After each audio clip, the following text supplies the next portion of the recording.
Hi అండి, అందరికీ మామిడికాయలు కాయడం స్టార్ట్ అయినాయి కదా.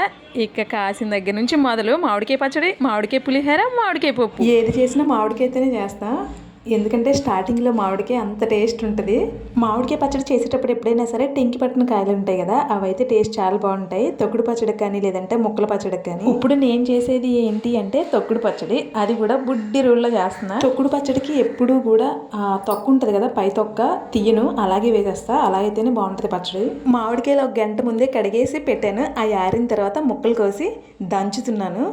అది కూడా మెత్తగా కాకుండా కొంచెం దంచామా లేదా అన్నట్లు. కొబ్బరి మామిడికాయ కూడా చేస్తారు పచ్చడి, ఎండుమిర్చితో చేస్తారు, పచ్చిమిర్చితో కూడా చేస్తారు. అది కూడా బాగానే ఉంటుంది. అలాగంటే కూడా మా ఇంట్లో ఇలాగే తింటారు ఎక్కువ. తొక్కుడు పచ్చడి టేస్ట్ చాలా బాగుంటుంది. మామిడికాయ ముక్కలు దంచడం అయిపోయింది. వెల్లుల్లిపాయలు కూడా దంచి పెట్టుకోవాలి. వెల్లుల్లి ఇలా దంచి వేసుకుంటే ఆ ఫ్లేవర్కి చాలా బాగుంటుంది, పచ్చడి టేస్ట్ బాగుంటుంది. పాయలు వేసాకంటే ఇలా దంచి వేస్తాను నేను తొక్కుడు పచ్చడిలో. అదే ఆవకాయలు అనుకోండి, మామూలుగా పాయలు వేసేస్తాము. పాయలు వేసినా మళ్ళీ దాంట్లో కూడా దంచి వేస్తాం. అలాగే దీంట్లో కూడా దంచి వేసాను. ఆవకాయలో పాయ అంటే లావు పాయ కాదు, అదే చిన్న చిన్న పాయలు ఒలిసి వేస్తారు. మళ్ళీ ఫ్లేవర్ కోసం కొంచెం దంచి కూడా వేస్తాము.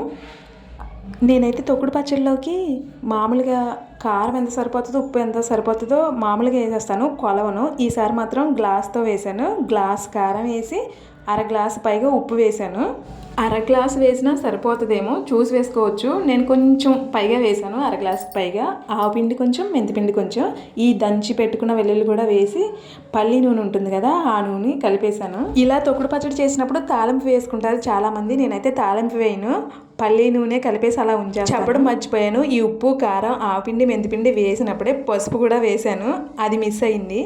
పచ్చడి చేయడం అయితే రెడీ అయింది. ఇలా పచ్చడి చేసినప్పుడు కంపల్సరీగా సీసాలో పెట్టుకుంటేనే టేస్ట్ మారకుండా ఉంటుంది. ప్లాస్టిక్ కాటిల్లో అయితే అస్సలు పెట్టను నేను. ఇలా సీసాలో పెట్టుకుంటా, లేదంటే జాడీ ఉంటాయి కదా, చిన్న చిన్న జాడీలు, ఆ జాడీలో పెట్టుకుంటాను. పచ్చడి చేశాక అన్నం తినకుండా మనసు ఊరుకుంటుందా? వేడి వేడి అన్నం కూడా రెడీగా ఉంది. ఆ గిన్నెలోనే వేసుకొని కలుపుకొని అందరం తినేసాము. టేస్ట్ అయితే సూపర్ అంటే సూపర్గా ఉంది. పచ్చడి చేయగానే మీరు కూడా నాకులాగే తింటారా? తింటే కనుక కామెంట్ చేయండి. వీడియో నచ్చితే వీడియోకి లైక్ ఇచ్చి ఛానల్ సబ్స్క్రైబ్ చేసుకోండి. Bye bye.